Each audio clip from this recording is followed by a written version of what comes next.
Muy bien, Gedeón, vamos a estar viendo y le he puesto de título a esta serie, Dios ve, Dios ve.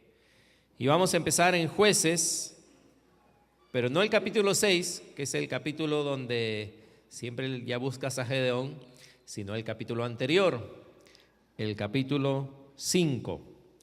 Jueces 5, por favor, si me acompañas ahí. Y vamos yo creo que el Señor nos va a ayudar a ver algunas cosas que Él ve, o a ver como Dios ve. Amén. Dios ve y Él quiere que veamos como Él ve. En Jueces 5 el pueblo de Dios había tenido una victoria. ¿Y cómo está la gente cuando hay victoria? Feliz, ¿no? Como en el estadio, ahí cuando tu selección gana. Nadie sale triste. Todos están felices, ¿no? El pueblo de Dios acaba de tener una victoria y quiero ver cómo termina el capítulo 5 en el versículo 31. Fíjense, esto es lo que están diciendo los hijos de Dios, ¿ok? El pueblo de Dios dice esto. Esta fue una canción que cantaron, Jueces 5, 31. Escuchen, ¿qué dice? Así perezcan, ¿cuántos?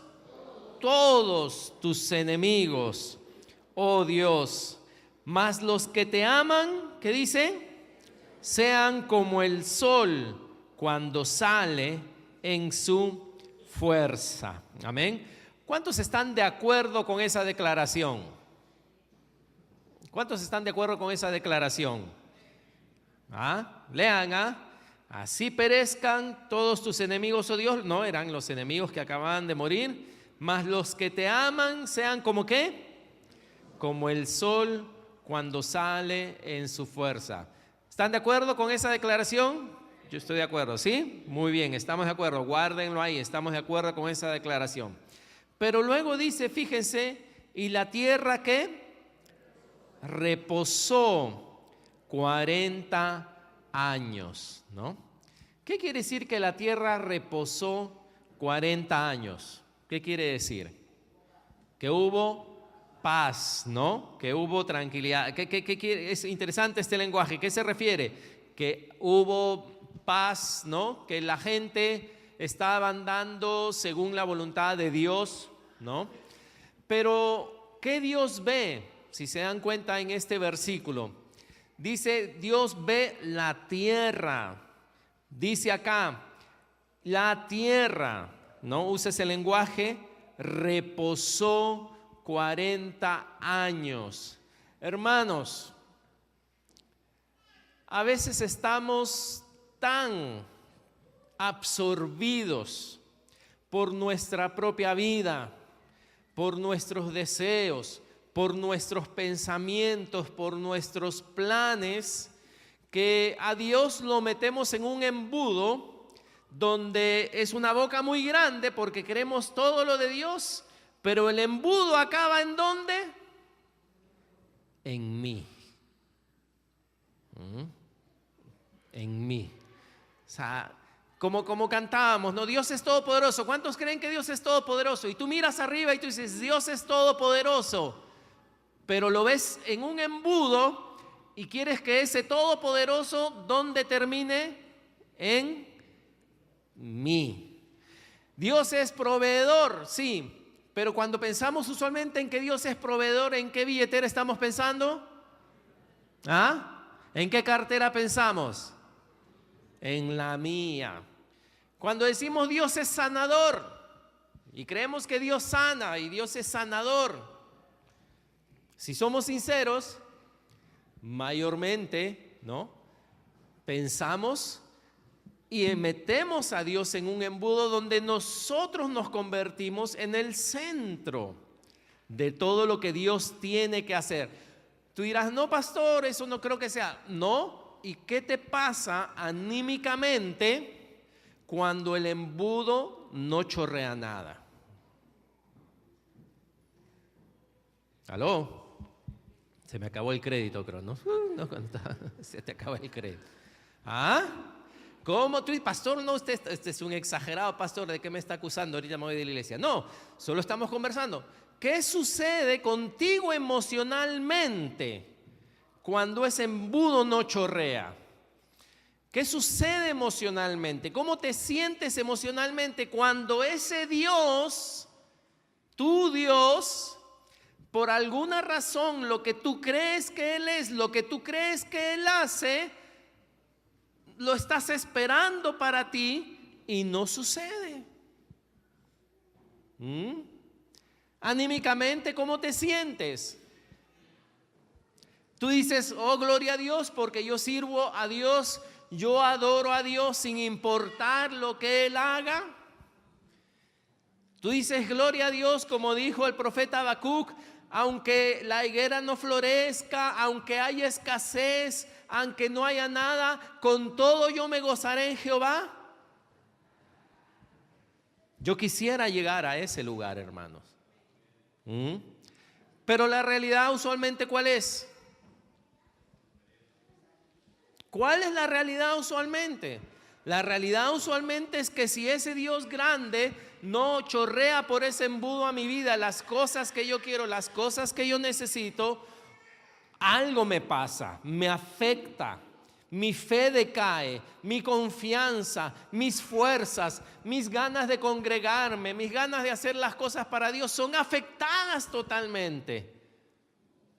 Entonces, ese resultado a mí me demuestra que mi teología está errada, que mi forma de pensar está errada, que mi cristianismo está errado, porque no es el cristianismo de la Biblia, no es el cristianismo de los profetas, no es el cristianismo de esos varones de Dios que admiro, no es el cristianismo, no es la fe que ellos tenían, es una fe diferente. No es la fe de Pablo, no es la fe de Pedro, no es la fe de Job, no es la fe de ellos. Y aquí Dios dice que cuando hubo paz, dice la tierra reposó. Porque ¿en qué está interesado Dios? ¿Qué le interesa a Dios? Sí, yo sé que tú le interesas. Y la Biblia lo dice muy claramente, tú le interesas, y es cierto. Pero ¿tú sabías que Dios ve más allá de ti? ¿Qué está viendo Él? La tierra. Dice la tierra reposó, porque tú cuando ves la tierra, tú dices la tierra es algo geográfico, es algo, ¿no? Plantas y animales y minerales. Es la tierra y en la tierra y puede pasar cualquier cosa en la tierra, pueden tirar bombas en la tierra y puede la gente hacer lo que desea en la tierra, al final es la tierra. No, hermano. ¿Tú sabías que la palabra dice que la tierra es del Señor? ¿Sabías que la tierra es del Señor? Y que Él se la encargó al hombre para que el hombre la juzgue, para que el hombre no sojuzgue, como dice la palabra en Génesis, se la dio al hombre. Y Él como dueño, ¿tú crees que no está interesado en lo que sucede en la tierra? ¿Cuántos de ustedes alguna vez han prestado su auto o han dado a taxiar su auto? ¿O han alquilado su auto o han alquilado algo? Tú como dueño, ¿qué pasa? Cuando te lo devuelven, ¿qué le miras? No, oye, ese arañón no estaba ahí. ¿De dónde apareció eso? Y esa llanta, le falta esto, le falta lo otro, porque es tuyo, aunque lo prestaste. Y la palabra dice que la tierra es del Señor. Sé que Dios también es un Dios individual, por si acaso, no estoy negando eso, que la relación que tienes es personal, pero déjame decirte que los ojos de Dios son más grandes. Amén. Los ojos de Dios son más grandes. Entonces, ¿cuál es el problema? El problema es que mientras metamos a Dios en un embudo y solo dirijamos sus bendiciones hacia nosotros mismos, no podemos ver lo que pasa alrededor. No podemos ver. Y por eso el diablo es tan astuto de mantener tu mente ocupada en ti mismo, en tus problemas, porque mientras tú estás ocupado en ti mismo, te vuelves inefectivo para lo demás.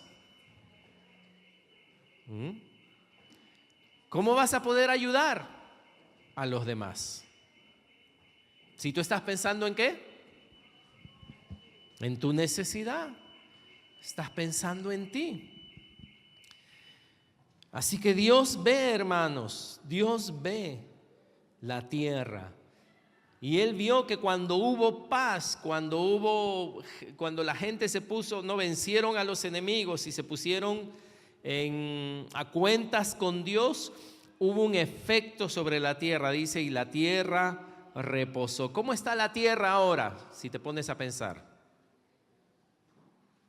¿Cómo está la tierra? ¿Está qué? Caótica, ¿sí o no? Es un caos. Y Dios ve eso. Dios está viendo eso. Sí, es cierto, Dios está interesado en mí y en lo que me pasa. Y cuando tú oras le puedes pedir hasta por el pan diario, ¿verdad? Dice la palabra que aún antes de que abras tu boca, Él conoce lo que necesitas. Amén. Pero Él dice que ores, que le pidas. Es cierto, Dios está preocupado en ti mismo. Pero ¿con cuántas de las personas que tú conversas, con cuántos de los hermanos que tú conversas, cuando conversas empiezan a hablar de la situación, de las cosas o de cosas que tengan que ver fuera de ellos? ¿Te das cuenta que algunos solo hablan de lo que les está pasando?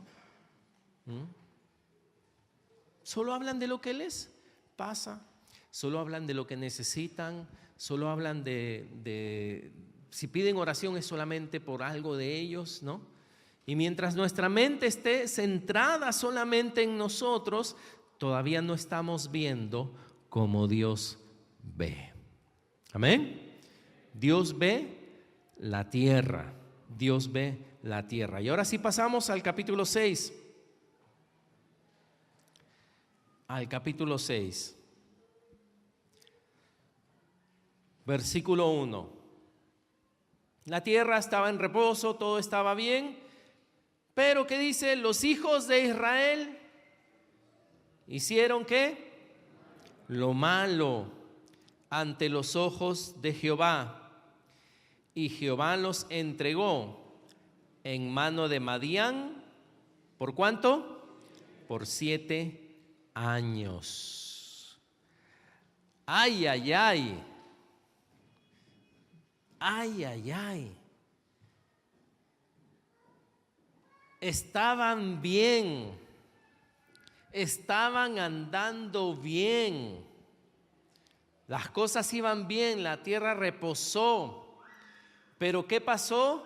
Dice que los hijos de Israel, el pueblo de Dios hizo lo malo. Y otra vez esa frase, ¿ante quién? Ante los ojos de Dios. Ante los ojos de Dios. No necesariamente lo malo ante la sociedad, no necesariamente lo malo ante lo que tu familia piensa, no, lo malo ante los ojos de Dios. Por eso decía, Dios ve, Dios ve, Dios no es ciego. Dios ve, Dios tiene ojos y Dios ve a sus hijos. Amén. Dios ve a sus hijos, Dios observa a sus hijos, Dios está viendo a sus hijos y Dios ve, en este caso vio cuando sus hijos se desviaron del camino que Dios tenía para con ellos. ¿Y qué dice acá? ¿Qué hizo la palabra? ¿Qué hizo Dios? Dice, Dios por tanto, ok, ustedes se desvían de mi palabra, ustedes no quieren hacer lo que ustedes saben que deben de hacer. Dice, Dios los entregó, hermanos, al enemigo. Pero ¿por qué decía ay? Porque no los entregó, no es como que, yo peco ahora y me arrepiento en 3 días. Yo peco ahora y me arrepiento en 1 semana. No, hermanos. 7 años. 7 años. Una disciplina de 7 años vino sobre ellos. Un predicador conocido llamado Spurgeon dijo: el Señor no permite que sus hijos pequen exitosamente. El Señor no permite que sus hijos pequen exitosamente. Duraron 40 años, pero cuando se apartaron, Dios no se hizo el loco. Dios no es un padre permisivo que deja que sus hijos hagan lo que quieran. Porque el propósito de Dios es que sus hijos, día tras día, vayamos mejorando, vayamos avanzando. Dice la palabra que el propósito de Dios es que tú y yo seamos transformados a la imagen de Jesús. Amén. Que tú y yo seamos transformados a la imagen de Jesús. Y el pecado, ¿qué hace? El pecado deforma nuestro carácter, deforma esa meta. Por tanto, cuando Dios ve a su hijo pecar, Dios no dice, bueno, pues que peque nomás. No importa, al final él va a pagar, ¿no?, las consecuencias. No, Dios tiene una meta. Dios se preocupa por sus hijos. Como decía, Él no es un padre permisivo. Y es por amor, porque Dios ama a sus hijos, que Él los disciplina. Amén. El padre que no disciplina a su hijo no lo ama. Y si Dios es un Dios santo, si Dios es un Dios perfecto, entonces Él no puede ver a sus hijos pecar y quedarse así nomás. No puede, porque Él quiere lo mejor para su hijo. Y si su hijo está pecando, Él sabe que el pecado le está dañando el carácter. El pecado lo está alejando de la meta. El pecado lo está robando aquello que Dios ha preparado de antemano para su vida. Por lo tanto, Él tiene que actuar.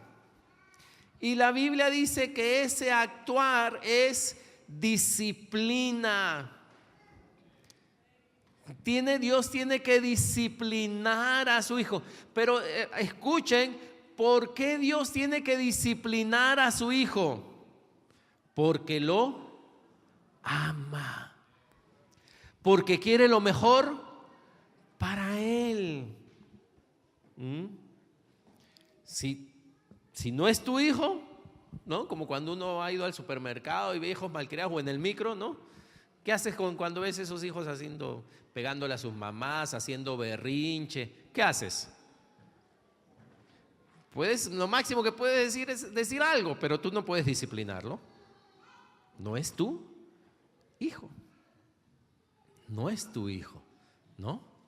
No tienes derecho, te vas a meter en problemas si tratas de disciplinarlo. Entonces es porque Dios quiere lo mejor para nosotros, hermanos. ¿Y qué es lo mejor para nosotros? ¿Qué es lo mejor para sus hijos? No es el pecado. Como decía, el pecado destruye tu carácter, destruye nuestro carácter. Pero dice la Biblia acá que estaban andando bien durante muchos años. ¿Y qué pasó? ¿En qué consistió el pecado de la gente, de los hijos de Dios, del pueblo de Israel? ¿Alguien sabe en qué consistió el pecado? de ellos en esa época? Porque el pueblo de Israel cayó en diferentes tipos de pecados muchas veces, ¿no? En este pecado, ¿qué? Ahí lo dijeron. Idolatría. Se fueron, dice, tras los ídolos de las naciones que los rodeaban. Ese fue el pecado. Dejaron a Dios para irse tras los ídolos de las naciones que los rodeaban. ¿Qué es un ídolo? ¿Qué es un ídolo? Dice figura o imagen que representa a un ser sobrenatural y al que se adora y se rinde culto como si fuera la divinidad misma. Ese es un significado de un ídolo, ¿no? Puedes tener un Buda, puedes tener un santo, una imagen, y se le rinde culto. Se le rinde culto como si fuera una divinidad. Ese es un significado, pero hay otro significado, escuchen. Persona o cosa por la que se siente un amor o admiración excesivos. Y en nuestro caso como cristianos, todo aquello que para ti vale más que Dios. Pero a cualquier cristiano tú le vas a preguntar, oye, ¿esto para ti vale más que Dios? ¿Cuál es la respuesta correcta? No, por supuesto. Por lo tanto, Dios no puede hacerte esa pregunta. Si esto es un ídolo para ti, lo único que tiene que hacer Dios es tumbar eso y ver cómo tú reaccionas. Y ahí, no para Él descubra, porque Él ya lo sabe, sino para que tú mismo lo descubras. Si Dios a mí me pregunta, Gustavo, ¿tú tienes ídolos en tu vida? Yo digo, Señor, jamás. ¿No? Yo no tengo ni un ídolo, pero yo no tengo ni un ídolo. Yo te amo a ti sobre todas las cosas. Muy bien, eso es lo que tú crees. Y como Dios sabe y Dios ve, amén, Dios dice, a ver, vamos a tocar esta área de su vida, a ver cómo reacciona. Y Dios agarra mi ídolo, o el ídolo que pueda tener, y hace algo, ¿no? Te lo malogra, te lo echa a perder, no sé, te aleja algo. Y ahí está en cómo tú reaccionas. No tenía ídolos, pero cómo reacciono cuando Dios toca eso. Los ídolos se han vuelto más difíciles de detectar en estos tiempos modernos. Bueno fuera, ¿no?, que la pregunta solo fuera, ¿hoy tienes alguna imagen en tu casa de oro, de plata, de cerámica? Entonces, no. Tengo un perro, pero eso no es un ídolo, no sé, cualquier cosa que pueda, un florero, ¿no? Pero no estamos, son más difíciles de detectar porque ya no son necesariamente figuras, ¿no?, de oro o de algún material. Hablamos de ídolos modernos. A ver, y ahora necesito la colaboración de ustedes. Yo sé que ustedes son un pueblo que le gusta opinar y colaborar.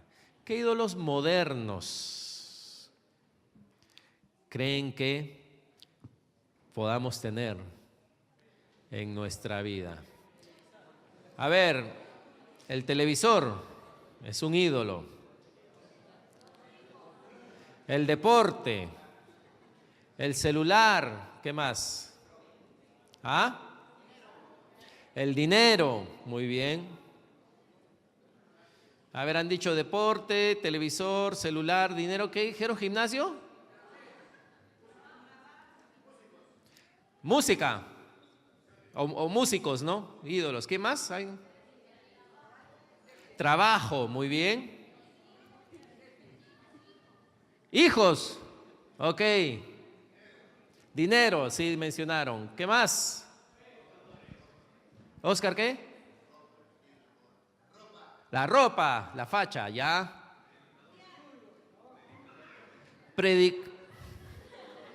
Pastores, dice, pastores. Claro, la gente puede decir ídolos a predicadores, muy bien. Actores entonces también, ¿sí o no? Tu esposo, tu esposa, el cónyuge, algún futbolista, ¿no? Por ahí han dicho, ¿ya qué más? Paulín, muy bien, también. Los chicos reality, muy bien.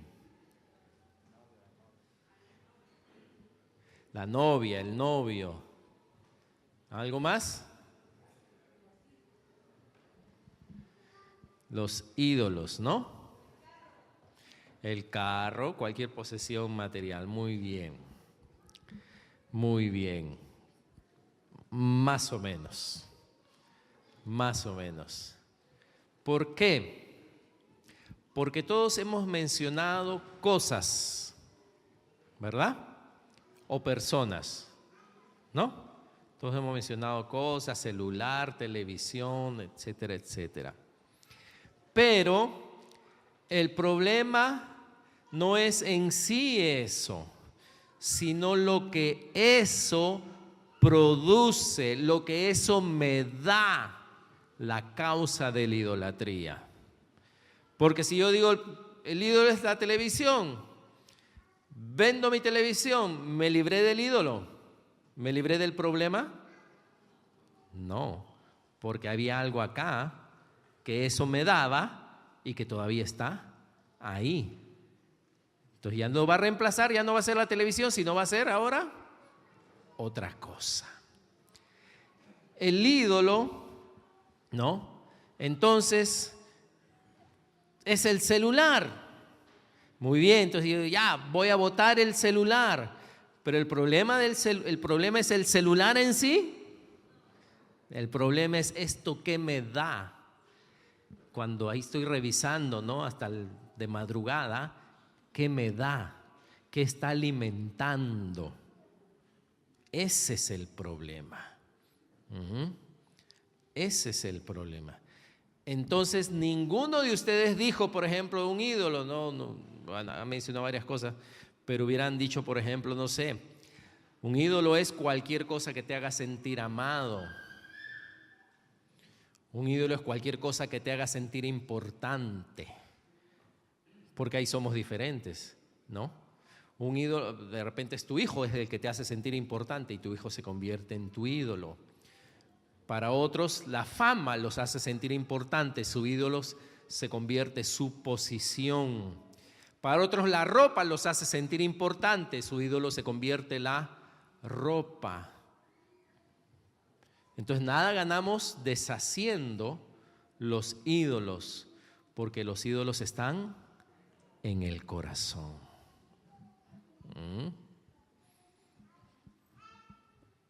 Ese es el problema. Por eso son tan difíciles de detectar, porque yo puedo detectar, el celular es y ya fácil, lo detecto. O alguien te puede decir, deja el celular porque ese es tu ídolo. Muy bien, lo dejas a un lado. ¿Y a dónde te vas ahí? A la laptop. Te envicias otra vez. Deja la laptop, es tu ídolo. ¿De ahí dónde te vas? Al televisor. Y nunca dejaste el ídolo. Tú pensaste que cuando dejaste la primera vez el aparato estabas dejando el ídolo, pero nunca lo dejaste. Porque el ídolo está en el corazón. ¿Cuántos esposos han tenido ganas de tirar el celular de su esposa por la ventana?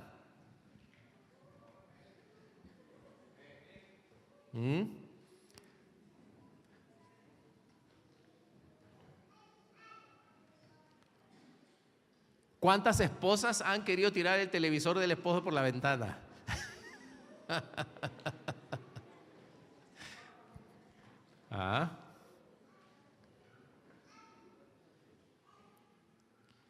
Es lo que eso da, es lo que produce, es lo que produce. A veces los esposos nos podemos quedar pegados ahí en el televisor por no hacer nada más.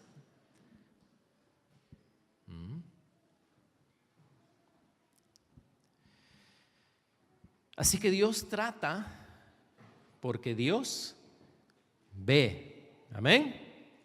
Dios ve. Dios ama. Dios ama, es por su amor.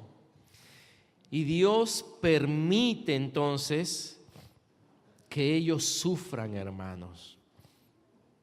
Dios permite que ellos sufran, esperando que al ellos sufrir se den cuenta de que no es normal sufrir, de que hay algo que no está bien.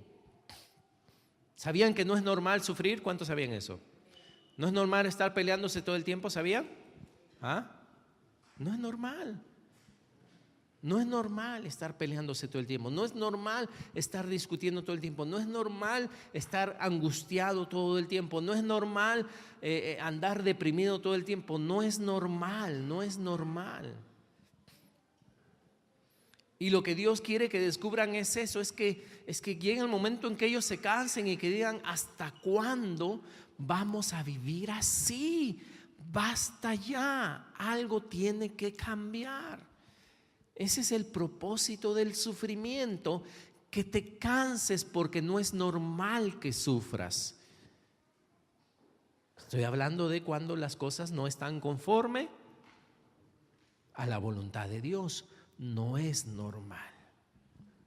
No es normal.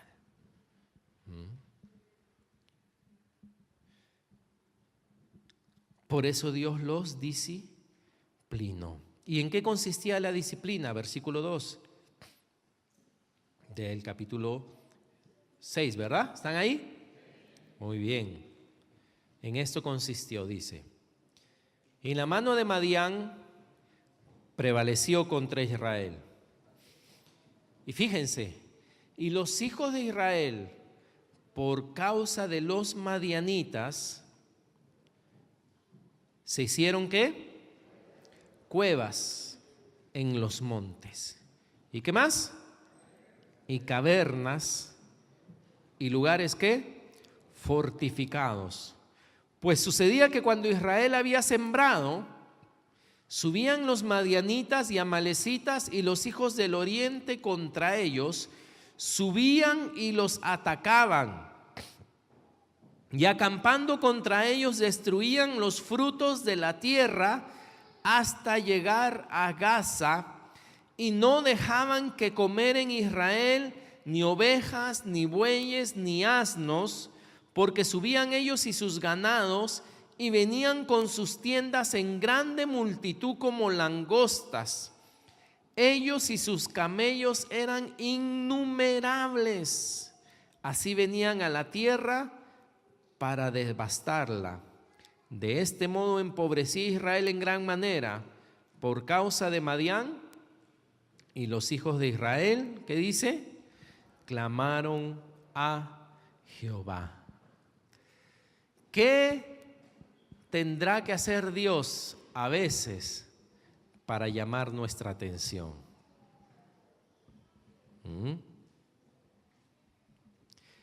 ¿Qué tendrá que permitir que no es su voluntad?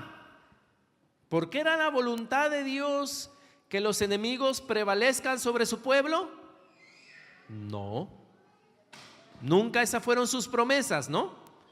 Sus promesas eran que ellos iban a gobernar. ¿Qué permite Dios en contra de su voluntad? Para que su pueblo despierte, para que su pueblo reaccione, para que su pueblo diga: basta ya. No es así como Dios quiere que estemos. Para que su pueblo diga: si Dios me ama y Él tiene tantas promesas tan preciosas para mí, ¿por qué estoy viviendo así? Hay algo que no cuadra. ¿Y en qué consistía esto? Que no es que los enemigos todo el tiempo los estaban ocupando, sino cuando venía el momento de la cosecha. No sé, ustedes quizá de repente en sus Biblias tienen el mapa de Israel o han visto Israel.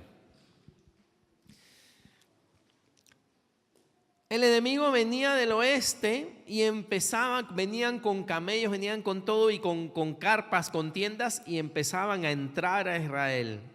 Y los israelitas tenían que irse, dice, a los montes, a cuevas, dejaban sus casas y se escondían en lugares mientras los enemigos venían y arrasaban, se llevaban las cosechas, se llevaban los animales.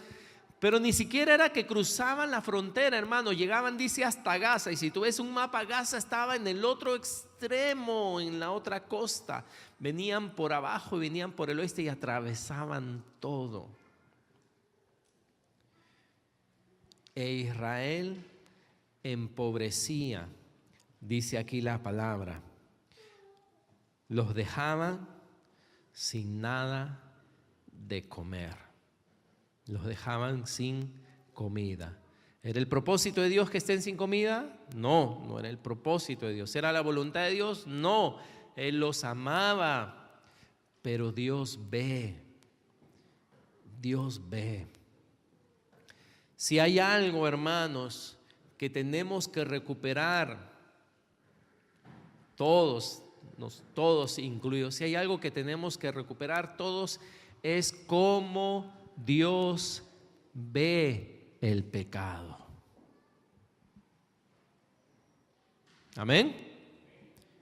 No es como tú y yo, que pensamos tú y yo del pecado. Porque para ti algunas cosas son pecado, para mí otras cosas no lo son, para mí otras sí, otros no. Y la gente tiene su opinión del pecado, de lo que es bueno o no es bueno. Pero Dios tiene su propia opinión. Y Dios ve. Para mí puede decir, no, para mí está bien vivir así. No, no es como yo lo veo. Es como Dios ve.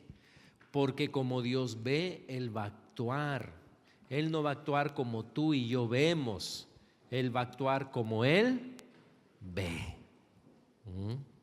Y no vaya a ser que un día nos encontremos bajo esa disciplina de Dios y digamos, Dios, ¿por qué? Dios, ¿qué pasa? ¿Por qué no estoy viviendo como debería de vivir?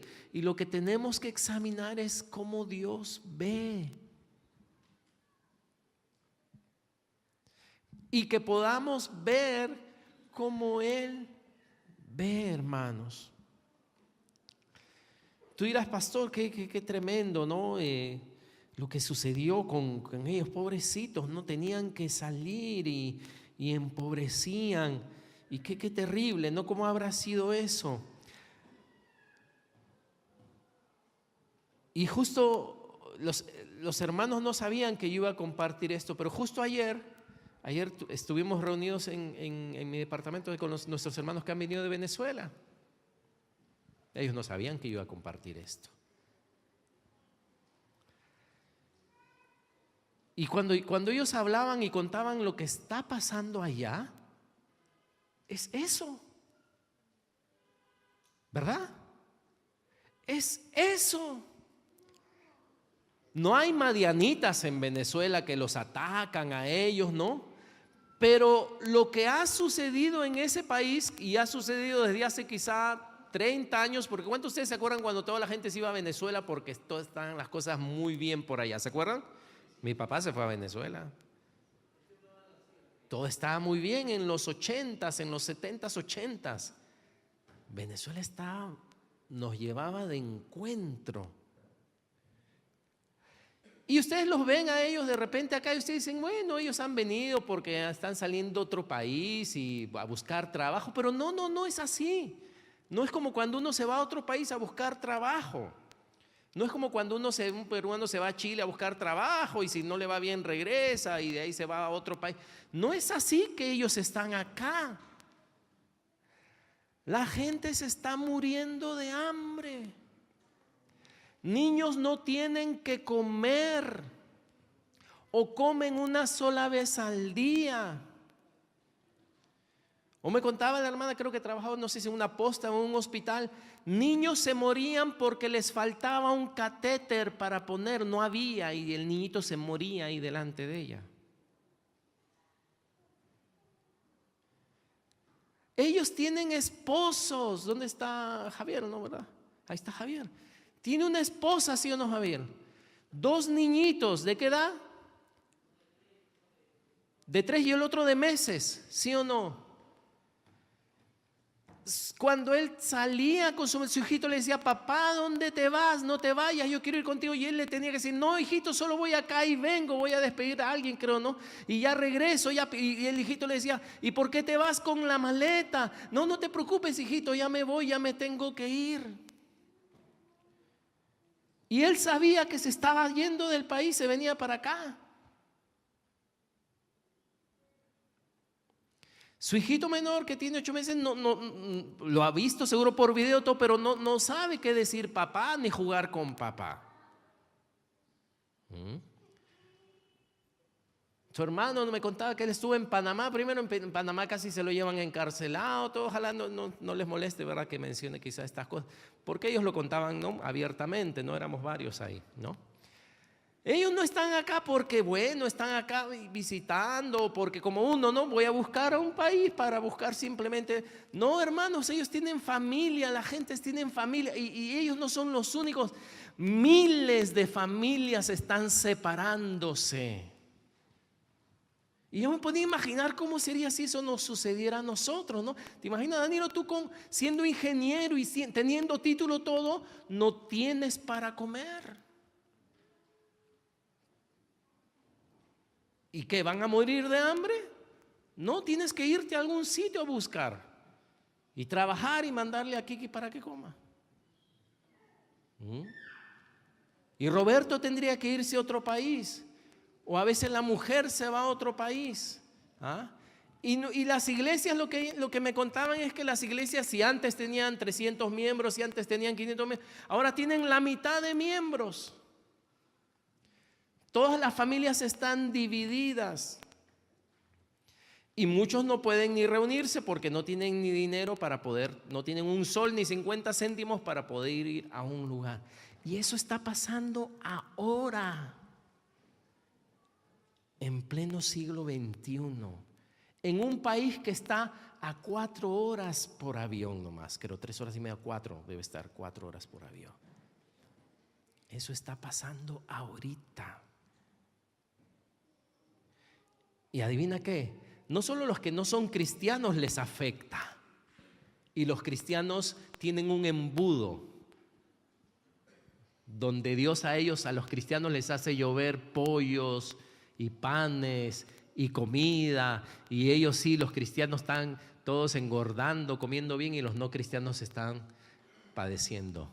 No, eso le pasa a todos. Y si quieren saber más, conversen con ellos. Cuando se venían, dice, el bus lleno de compas, todos tienen historias, todos han visto gente morir, todos tienen amigos que ya no están, familias separadas. Yo podía pensar, Señor, que yo tenga que dejar a mi familia, no ni porque quiero, no ni porque me voy a buscar un mejor futuro, no, porque si no se mueren de hambre. Y está pasando ahora. ¿Y qué pasaba en esa época? Lo mismo, tenían que dejar sus casas y meterse a cuevas, ¿no?, que habían hecho, porque el enemigo se llevaba todo lo que era alimento básico. El enemigo se iba y ellos salían, volvían a sus casas, ¿y qué hallaban? Nada. No tenían nada. ¿Y qué es aún lo más terrible? Por eso les decía, ¿cuánto duró para ellos? 7 años. Porque unas cosas es que para nosotros suban el pan y mañana no comemos, pero al día siguiente otra vez comemos, ¿no? 7 años. Y no sucedió de la noche a la mañana. Y conversando un poquito más, y esto es simplemente parte de la conversación, no les puedo decir esto es así, pero me decían que hace muchos años ellos vivían muy bien Y como el gobierno era próspero y daba todo, no importaba si el que estaba en el gobierno era no era una persona santa, vamos a decirlo así. Pero mientras a todos nos caía, que siga gobernando. Nuestro presidente, nuestras autoridades, ¿saben por qué nosotros protestamos contra ellos? ¿Por qué decimos que son malos? Solo porque nos va mal. Si nos fuera bien, adivinen qué, no nos importaría que estén ahí. No nos importaría. Porque mientras hay abundancia, todos estamos felices. Y en las encuestas, ¿qué opinas del presidente? Si tenemos buenos sueldos, si tenemos autos, si tenemos casas, si él nos está dando todo, ¿qué opinamos del presidente? Imagínense, es lo máximo, es muy bueno, aunque esté haciendo pacto con el diablo, pero es muy buen presidente.